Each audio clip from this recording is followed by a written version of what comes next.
Hello everyone, welcome to our और आज हम करने वाले हैं अग्नि PYQ सीरीज़, इसका पार्ट 2। होपफुली आप सभी ने पार्ट 1 इसका देख लिया होगा, जहाँ पर हमने 20 क्वेश्चंस डील किए थे और वो 20 क्वेश्चंस नहीं थे एक्चुअल में। उसमें मैंने बहुत सारे एक्सप्लेनेशन दिया था, तो वो बेसिकली 20 से तो बहुत ही ज़्यादा थे। तो हम यूपी लेक्चरर 2017 पेपर के साथ डील कर रहे हैं right now. So don't forget to subscribe. Now move to the question number 1, that is which of the following characteristic primary group according to Kinsley Davis are necessary। तो यहाँ पर इन्होंने 4 option दिए हैं। सबसे पहला हमारा ऑप्शन है physical proximity, second is small size of group, third is personal relation and the fourth is fix territory. तो अगर हम बात करें, इसमें इन्होंने कोट्स भी दिया हुआ है, तो अगर जो इसका सही आंसर रहने वाला है वो आपका पर्सनल रिलेशन, तो नहीं, पर्सनल रिलेशन होगा ऑब्वियस है, आपका फिजिकल प्रॉक्सिमिटी होगा, स्मॉल साइज ऑफ रिलेशन होगा और आपका पर्सनल रिलेशन होगा, लेकिन आपका फिक्स टेरिटरी नहीं होगा। तो इसका आंसर होगा हमारा 1, 2 एंड 3। अब इसके बारे में हम थोड़ा सा वो डिटेल में पढ़ लेते हैं कि किंस्ले डेविस कौन थे और क्या उनकी थ्योरीज थी या कुछ बुक्स थी। तो सबसे पहले हम जानते हैं जो किंस्ले डेविस है, Kingsley Davis, let me resize it. हमारे किंस्ले डेविस का एक बहुत इम्पोर्टेंट बुक है इनकी, ह्यूमन सोसाइटी। ये बुक इन्होंने 1949 में दी थी। और एक और रिमाइंडर मैं आपको देना चाहती हूँ, ये किंस्ले डेविस वही किंस्ले डेविस है जिन्होंने स्ट्रक्चरेशन पर भी एक बुक लिखी थी, दैट इज सम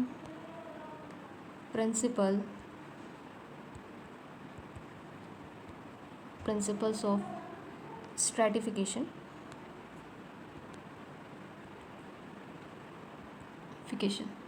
और ये बुक इन्होंने किसी के साथ लिखी थी, को ऑथर थे ये बेसिकली विल्मट ई मुरे के साथ। तो ये बेसिक इन्फॉर्मेशन थी आपकी किंस्ले डेविस के बारे में। तो थोड़ा सा एक बार और देख लेते हैं। किंस्ले डेविस जिन्होंने आपकी ह्यूमन सोसाइटी 1949 में एक बुक लिखी थी, बहुत इंपॉर्टेंट ये फेमस बुक है और बहुत बार ये आपकी UGC नेट में भी और CUET में भी पूछी जा चुकी है। Some principle of stratification must book and the very most important book which is written by Kingsley Davis with the Wilbert E Moore. तो ये इनका था। तो उन्होंने प्राइमरी ग्रुप के कैरेक्टरिस्टिक बताए थे। पहला फिजिकल प्रॉक्सिमिटी होनी चाहिए, दूसरा स्मॉल साइज ऑफ ग्रुप्स होना चाहिए, तीसरा पर्सनल रिलेशन होना चाहिए या आपका रिलेशनशिप में ड्यूरेशन होना चाहिए। सेकंड क्वेश्चन की तरफ मूव करते हैं। Second one is the participant observation method is often associated with. जो पार्टिसिपेशन ऑब्जर्वेशन मैथड है वो किस चीज़ के साथ एसोसिएट है, तो आपका ये है participation observation method field research के साथ। क्वांटिटेटिव रिसर्च तो नहीं होगा, पार्टिसिपेंट है तो वो तो क्वालिटेटिव रिसर्च होगा। फोकस ग्रुप भी नहीं होगा, ये आपका फील्ड रिसर्च के साथ होगा। अब इसके बारे में भी हम थोड़ा सा ना एक्स्ट्रा जान लेते हैं। इसमें भी बहुत सारी इंपॉर्टेंट है कि पहले किसने दिया था ये पार्टिसिपेंट ऑब्जर्वेशन मेथड, और दूसरा हमारा कि फिर बाद में इसे कॉइन किसने किया था इस टर्म को। तो अगर हम बात करें, let me erase this one, आपका जो पार्टिसिपेंट ऑब्जर्वेशन मेथड है, सबसे पहले इसके ऊपर बात जो की थी, सबसे पहले नहीं, इसके ऊपर जो फेमस वर्क था वो आपके बहुत ही well known thinker that is Bronislaw Malinowski.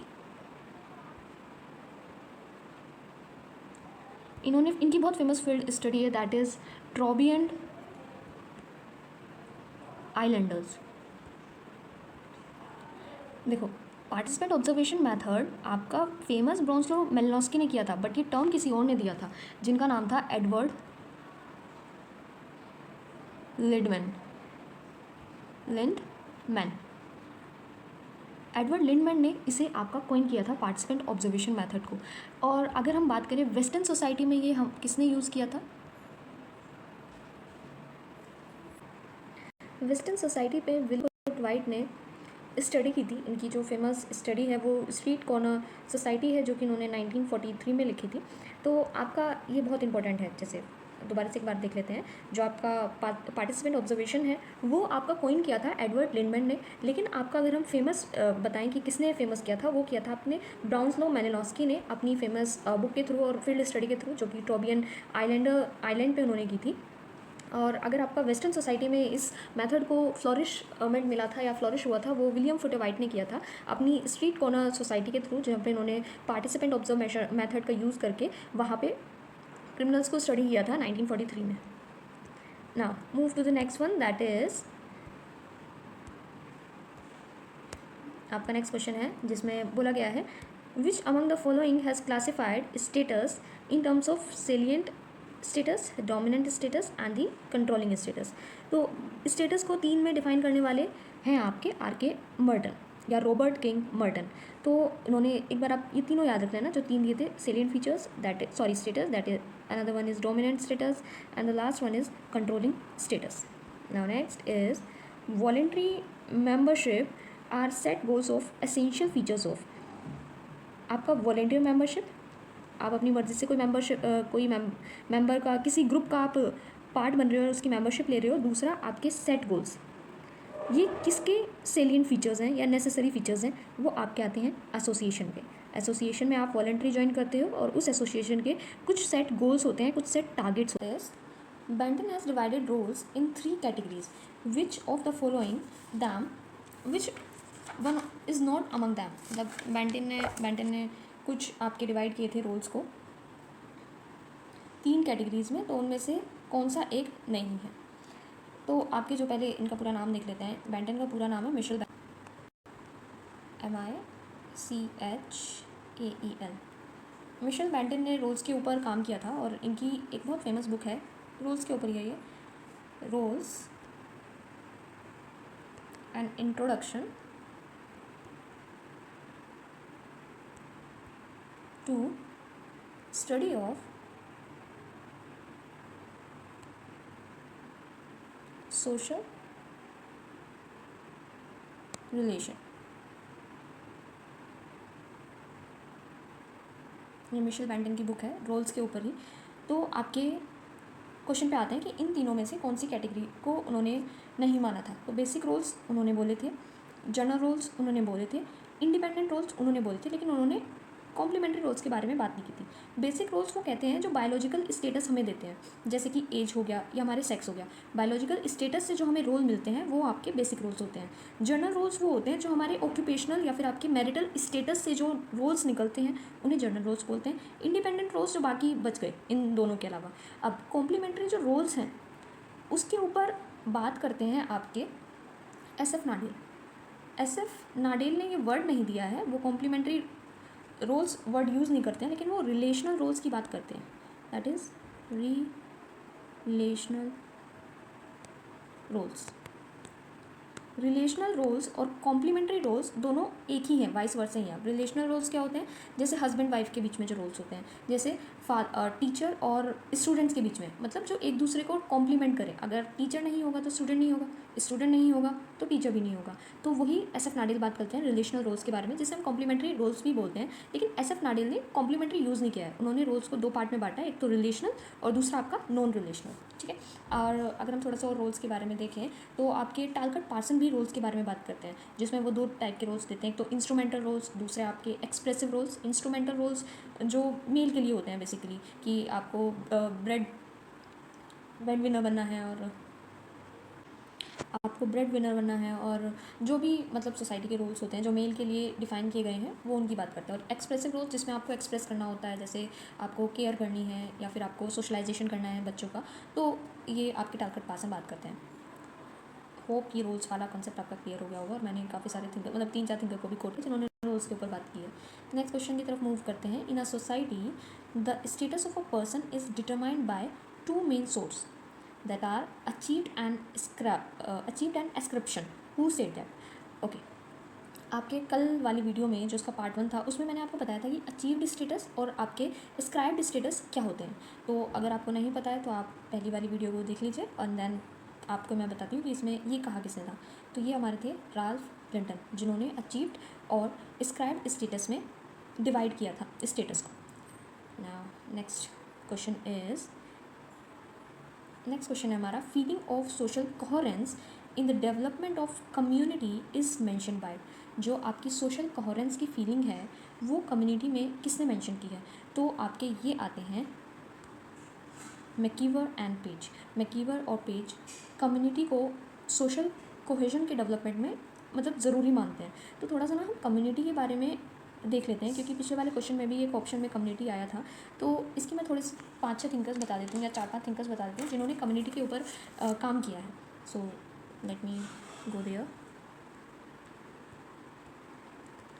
Okay,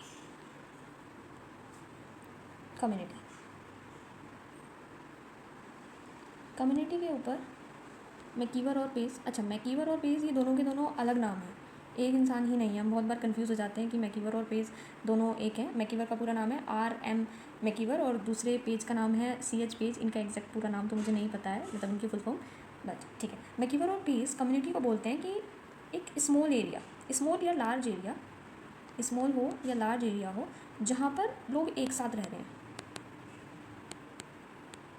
ठीक है, और शेयर कर रहे हैं क्या, कॉमन लाइफ, एक साथ रह रहे हैं और कॉमन लाइफ को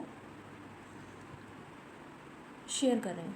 तो मैकीवर और पेज कम्युनिटी के बारे में ये बोलते हैं, और वहाँ पर आपका सोशल कोहेजन बहुत ज़रूरी है इन्हें एक साथ रखने के लिए, सॉलिडारिटी मेंटेन करने के लिए, ठीक है। ये मैकीवर और पेज कहते हैं। अगर हम बात करें किंग्सले डेविस, अभी हमने ऊपर भी पढ़ा था उनकी फेमस बुक दो जो मैंने बताई थी, होप आपको वो याद आ रही होगी, एक तो ह्यूमन सोसाइटी और दूसरा प्रिंसिपल ऑफ स्ट्रेटिफिकेशन। तो वही आपके किंग्सले डेविस कम्युनिटी के बारे में कुछ बोलते हैं।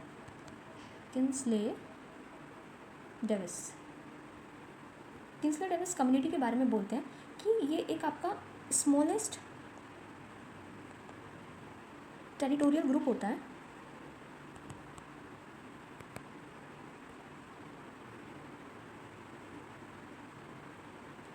जो आपका लाइफ के सारे एक्सपेक्ट में एक साथ होता है या एम्ब्रेस करता है उसे। एग्जैक्ट उन्होंने ये बोला था कि सोशल जो स्मॉलेस्ट टेरिटोरियल ग्रुप जो एक साथ लाइफ के एस्पेक्ट्स को शेयर करता हो, ये हमारे किंग्सले डेविस बोलते हैं। अच्छा, अगर हम कम्युनिटी से, आपको थोड़ा सा कल वाली वीडियो में भी हमने डिस्कस किया था, अगर आपको कुछ याद आ रहा हो, या मैं एक थिंकर का नाम लिखती हूँ, होप अगर आपको कुछ याद आए कि हमने इसके बारे में लास्ट वीडियो में भी बात की थी, रॉबर्ट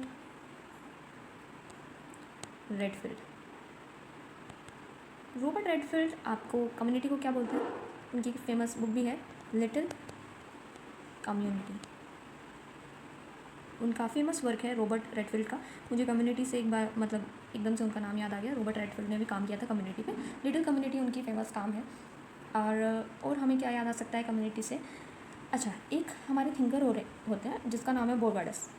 ये बोर्गाडस वही हैं जिन्होंने बात की थी, जिन्होंने आपका कॉन्सेप्ट दिया था नेमलेसनेस सोसाइटीज़ का। आगे हम डिस्कस करेंगे नेमलेसनेस सोसाइटीज़ क्या होती हैं, जो बोर्गाडस ने दी थी। उन्होंने बोला था कि कम्युनिटीज़ वो होती हैं जो we feeling share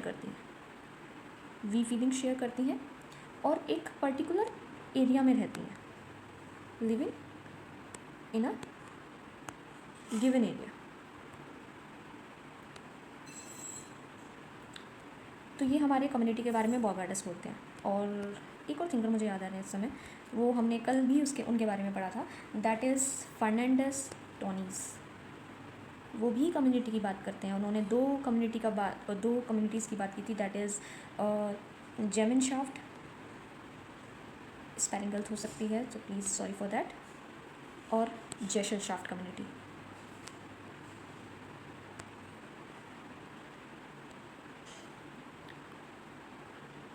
okay, hope ये कम्युनिटीज़ की, और इन पे ज़्यादातर आपके डेफिनेशन बेस्ड क्वेश्चन आते हैं। तो इन्हीं थिंकर्स, ये बहुत इंपॉर्टेंट थिंकर्स हैं जो मैंने बताए हैं, और बहुत बार क्वेश्चन फंसते भी हैं। तो अब हम नेक्स्ट करते हैं, मूव करते हैं अपने नेक्स्ट क्वेश्चन पे, दैट इज़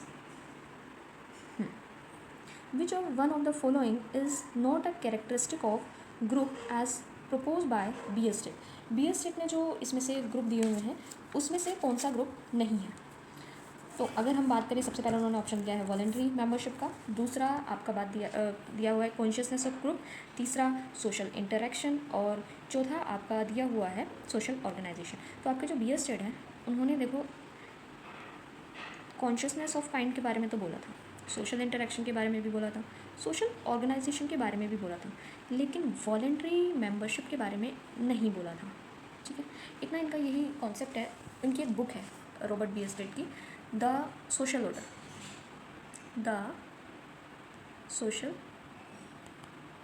और ये बहुत इंपॉर्टेंट बुक है। बी स्टेट के। ओके, तो उन्होंने डिफ्रेंशिएट किया था कि इंडिविजुअल गैदर कैसे होते हैं, एक साथ रहते कैसे हैं सोसाइटी में, उसी के बेसिस पे। और उनके लिए उन्होंने 3 बेसिस दिए थे कि या तो आपके उनके कॉन्शियसनेस एक साथ एक जैसे हो, मतलब वो अवेयर हो, सिमिलैरिटीज़ हो उनके बीच में, या उनका सोशल इंटरेक्शन हो रहा हो डायरेक्टली या इनडायरेक्टली, या फिर वो किसी ऑर्गेनाइजेशन के तहत कोई ऐसी सोशल ऑर्गेनाइजेशन से जुड़े हों जिसके कुछ अपने फॉर्मल रूल्स और स्ट्रक्चर्स होते हैं। और इन्हीं तीनों बेसिस के हिसाब से उन्होंने पूरी सोसाइटी को 4 डिफरेंट ग्रुप्स में डिवाइड किया था। तो वो भी क्वेश्चन में आ जाते हैं कि कौन से वो आपके हैं ग्रुप्स। तो अच्छा, ये मैंने गलत कर दिया। ओके, तो एक बार हम उनसे भी देख लेते हैं क्योंकि वो भी बहुत इंपॉर्टेंट है और आपके क्वेश्चंस में आराम से फंस जाती हैं ऐसी चीज़ें। तो मैं एक बार नाम लिख देती हूँ और अप्लाई करती हूँ ये तीनों चीज़ें कि consciousness of kind, social interaction और सोशल ऑर्गेनाइजेशन कैसे अप्लाई होता है इसमें। तो सबसे पहला उन्होंने जो ग्रुप में बांटा था, फर्स्ट आपका था स्टैटिस्टिकल ग्रुप। और ये चारों बहुत इंपॉर्टेंट है, कैसे भी क्वेश्चन घूम करके आ जाएगा, सो प्लीज़ आप ध्यान देना। दूसरा सोसाइटल ग्रुप, तीसरा हमारा था social group, and the last one is associational group. Associational group. अब हम ये तीनों जो उन्होंने प्रिंसिपल्स दिए थे इन्हें अप्लाई करते हैं चारों में। स्टैटिस्टिकल ग्रुप, उन्होंने स्टैटिस्टिकल ग्रुप को वो बोला था जिसमें ये तीनों आपकी क्वालिटीज़ मिलती नहीं है। ना तो स्टैटिस्टिकल ग्रुप में आपकी सोशल अवेयरनेस होगी, मतलब कॉन्शियसनेस होगा, ना ही सोशल इंटरेक्शन होगा, ना ही आपका सोशल ऑर्गेनाइजेशन होगा। फॉर एग्जांपल अगर मैं कहूँ कि जो आपके 60 से प्लस वाले सारे लोगों का ग्रुप, ठीक है, जिनकी इनकम सेम है, वो ग्रुप आपका स्टैटिस्टिकल ग्रुप कहलाएगा। अब सोसाइटल ग्रुप्स कौन से होते हैं? जहाँ पर सिर्फ और सिर्फ आपका कॉन्शियसनेस होता है। कॉन्शियसनेस तो होगा पर ना तो सोशल इंटरेक्शन होगी और ना ही आपका सोशल ऑर्गेनाइजेशन होगा। इसका एग्जांपल है आपका कोई भी एक ट्राइबल कम्युनिटी जो एक पर्टिकुलर रीजन में रह रही है, उन्हें पता तो है कि हम कॉन्शियसली सेम हैं, लेकिन कोई ऐसी ऑर्गेनाइजेशन या फिर उनका सोशल इंटरेक्शन नहीं हो रहा है। इसका और बेटर एग्जांपल हम ले सकते हैं, जैसे हम कभी इंडिया से बाहर जाते हैं तो हमें कोई अपने जैसा मिल जाता है, मतलब जो इंडियन ही हो, तो हमें बहुत खुशी होती है। तो हमें अवेयर तो है, हम कॉन्शियस तो है कि ये हमारे जैसा ही है, लेकिन हमारा उनके साथ कभी इंटरेक्शन ही नहीं हुआ और ना ही हम दोनों एक दूसरे के साथ किसी सोशल ऑर्गेनाइजेशन से जुड़े हुए हैं, ठीक है। तीसरा उन्होंने बोला था सोसाइटल ग्रुप। सोसाइटल ग्रुप वो होते हैं जहाँ पर कॉन्शियसनेस भी होगी और आपका सोशल इंटरेक्शन भी होगा। जैसे आपकी फैमिली, हमारी फैमिली में आपकी सोशल जो आपका कॉन्शियसनेस भी है कि हम इस फैमिली का हिस्सा हैं। दूसरा सोशल इंटरेक्शन भी है, लेकिन कोई फॉर्मल रूल्स और रेगुलेशन नहीं है, कोई ऐसा फॉर्मल स्ट्रक्चर नहीं है, तो यहाँ पर सोशल ऑर्गेनाइजेशन की कमी है। लास्ट उन्होंने बोला था एसोसिएशनल ग्रुप्स। एसोसिएशनल ग्रुप्स वो ग्रुप्स होते हैं जिसमें तीनों क्वालिटीज़ आपको मिल जाएगी। वहाँ पर अवेयरनेस भी होगी क्योंकि लोग वॉलेंट्री जुड़ रहे हैं। दूसरा आपका सोशल इंटरेक्शन भी होगा, डायरेक्टली इनडायरेक्टली वो टच में रहते हैं। तीसरा आपका सोशल ऑर्गेनाइजेशन भी होगा, उनके कुछ पर्टिकुलर गोल्स होंगे, सेट गोल्स होंगे, फॉर्मल रूल्स होंगे, स्ट्रक्चर होंगे। इसका बहुत अच्छा एग्जाम्पल है आपका यूनिवर्सिटी या आपका ट्रेड यूनियन या आपकी पॉलिटिकल पार्टीज़। और आपके जो बी स्टेट है, उन्होंने एसोसिएशनल ग्रुप को ही सबसे कॉम्प्लेक्स माना था इन सब ग्रुप्स में। ओके, तो इन्होंने ये बी स्टेट ने कुछ ग्रुप्स को ऐसे डिवाइड किया था। होप आपको समझ में आया हो। Let me rub this and then we will move to the next question, that is Association is usually a working together of people to achieve some purpose. Association एक ग्रुप है जिसमें लोग एक साथ काम करते हैं एक पर्टिकुलर चीज़ को अचीव करने के लिए। तो इसके हमारे हैं बोर्गाडस, E.S. बोर्गाडस। अभी मैंने एक्सप्लेन भी किया था जब मैंने आपको कम्युनिटी के बारे में बताया था। बोर्गाडस कम्युनिटी के बारे में बोलते हैं, वी फीलिंग होती है हमारी और हम किसी पर्टिकुलर रीजन में रहते हैं। उन्हीं बोर्गाडस ने एसोसिएशन के बारे में बोला है कि ऐसा ग्रुप जो एक साथ आता है किसी पर्टिकुलर पर्पस को अचीव करने के लिए, उसे हम एसोसिएशन बोलते हैं, ठीक है। अच्छा, E.S. बोर्गाडस का अगर पूरा नाम देखें तो वो इमोरी स्टीफन बोर्गाडस है। अब ये जो बाकी ऑप्शंस में गिवन है, जैसे Morris Ginsberg, Gillin and Gillin, MacIver and Page, इन तीनों ने भी एसोसिएशन के रिगार्डिंग बात की थी। तो एक बार हम यहीं पर ही देख लें। मॉरिस गिन्सबर्ग ने बोला था एसोसिएशन क्या होता है? सोशल बीइंग का ग्रुप होता है। सोशल बीइंग का एक ग्रुप होता है जो इस्टेब्लिश हुआ होता है, इस्टेब्लिश होता है फॉर्मल ऑर्गेनाइजेशन में। ऑर्गेनाइजेशन में, और उसके कुछ स्पेसिफिक एंड्स होते हैं, स्पेसिफिक एंड्स होते हैं या गोल्स होते हैं। तो मॉरिस गिन्सबर्ग आपके एसोसिएशन के बारे में ये बोलते हैं कि एक group of social being which are establish for the formal organization या by the formal organization and have specific ends और स्पेसिफिक गोल्स। तो ये आपके मॉरिस गिन्सबर्ग बोलते हैं। अगर हम बात करें गिलिन एंड गिलिन, ओके, जो गिलिन एंड गिलिन है ये दोनों अलग नाम है एंड ये दोनों कपल थे। तो ये आपके बोलते हैं सेम एसोसिएशन की सेम ही बात करते हैं, सब बस थोड़ा सा लैंग्वेज में इधर उधर घुमा देते हैं। ये आपका ग्रुप ऑफ इंडिविजुअल की बात करते हैं, वो तो सोशल बीइंग का ग्रुप था, यहाँ पर ग्रुप है इंडिविजुअल्स का, इंडिविजुअल्स का ग्रुप है आपका, जो कि यूनाइटेड है। क्यों यूनाइटेड है? क्योंकि उनका स्पेसिफिक गोल्स है, ये स्पेसिफिक इंटरेस्ट है उनका, गोल्स नहीं है, इंटरेस्ट है उनका स्पेसिफिक, और एक साथ आया है वो, हेल्ड टुगेदर, स्पेसिफिक इंटरेस्ट है, एक साथ है, टुगेदर, ओके, स्पेलिंग में भूल गई टुगेदर की, एक साथ आया है बाय रिकॉग्नाइज्ड और sanctions mode, sanction modes of procedure और बिहेवियर। ये मैंने बिल्कुल कॉपी पेस्ट ही की है ऑनेस्टली बोलूँ तो ये वाली डेफिनेशन, बट ये इंपॉर्टेंट है, ऐसी की ऐसी डेफिनेशन उठकर आ जाएगी और फिर बोलेंगे कि बताओ ये किसने दी है। तो ये आपकी गिलिन ने दी है। वो बोलते हैं कि ग्रुप ऑफ इंडिविजुअल है जो यूनाइट हुआ है, क्यों यूनाइट हुआ है? क्योंकि उनका एक स्पेसिफिक इंटरेस्ट है उसे फुलफिल करने के लिए, और एक रिकॉग्नाइज्ड और सैंक्शन मोड ऑफ प्रोसीजर से और बिहेवियर के थ्रू ही वो यूनाइटेड हुआ है। ठीक है, ये आपके गिलिन एंड गिलिन बोलते हैं। अगर हम इनके लास्ट वाला देखें, मैकीवर और पेस भी एसोसिएशन के बारे में बात करते हैं। अब इन्होंने बोला है मैकीवर और पेस ने कि एक ऑर्गेनाइजेशन है जो कि फॉर्म क्यों हुई है, फॉर्म्ड हुई है अपने उनके कलेक्टिवली, उनका एक स्पेसिफिक गोल है या इंटरेस्ट है, सेम वही बात, स्पेसिफिक आपका इंटरेस्ट है और आपके मेंबर्स शेयर करते हैं वो एक दूसरे में। ठीक है, ये आपके मैकीवर और पेस बात करते हैं। तो होप आपको ये समझ में आया होगा। आज मैंने इतने क्वेश्चंस लिए हैं, लेकिन एज आपने देखा ही है कि वो ये सिर्फ इतने 10 क्वेश्चन नहीं है, 10 के साथ बहुत सारे क्वेश्चंस हैं, क्योंकि मैंने इसमें बहुत सारी डिफरेंट काइंड ऑफ या डिफरेंट टाइप से अलग अलग पर्सपेक्टिव से भी किसी क्वेश्चंस में 4 ऑप्शंस लेकर कहीं डिफरेंट जो उसके रिगार्डिंग कोई थिंकर्स जुड़े हुए हैं उसके बारे में भी बहुत इंपॉर्टेंट इन्फॉर्मेशन दी है। तो ये 10 क्वेश्चंस नहीं है, अगर 10x4 करें तो 40 क्वेश्चंस के अराउंड होते हैं, और इतनी इन्फॉर्मेशन आज की इस वीडियो में बहुत है, बिकॉज अगर ज़्यादा एक्सटेंड करूँगी तो वो वीडियो बहुत लेंथी हो जाएगी और उसका भी कोई सेंस नहीं होगा। तो अगर आपको पसंद आई है ये वीडियो तो प्लीज़ आप लाइक कर देना, शेयर कर देना और सब्सक्राइब कर देना, और अगर जिन लोगों ने पार्ट 1 नहीं देखा है वो पार्ट 1 भी देख लेना, वो भी बहुत इंपॉर्टेंट है। नेक्स्ट पार्ट में जल्दी अपलोड कर दूँगी। Thank you for watching.